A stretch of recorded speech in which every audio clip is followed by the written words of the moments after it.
What's up everyone? Welcome back into my YouTube channel. So ngayon pag-usapan natin kung bakit dumarating yung buhay natin or yung point na naging malungkot tayo.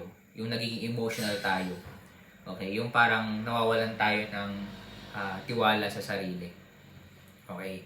So ngayon, bago tayo magsimula sa ating vlog, kung bago lang sa YouTube channel, please subscribe ng notification bell para update po kayo sa ating mga bagong vlog ni-upload in the future. At the same time, pag na-reach po natin yung 100 subscriber, ay magpapag-giveaway po tayo. Alright, so simulan na po tayo. Bakit nga ba dumadating yung point na malungkot tayo or emotionally tayo? Okay? So, ito yung mga dahilan.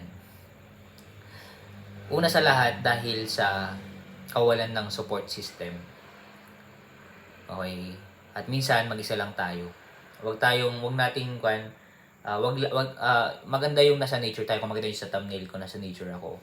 Pero sana after that, okay, pumalpak ka man, hindi mo ma-reach yung goal mo, hindi mo nakuha yung gusto mo. Sana after that, wag kang magmokmok. Mabilis ka dapat tumayo. Mabilis ka dapat mag-recover. Okay, wag kang mag-steady lang diyan sa dahil malungkot ka, wala kang gana. Okay, andito ako na support system mo. Kung nawawalan ka ng tiwala sa sarili mo, may tiwala ako sa iyo. At the same time, kailangan mong ang Diyos sa buhay mo. Okay?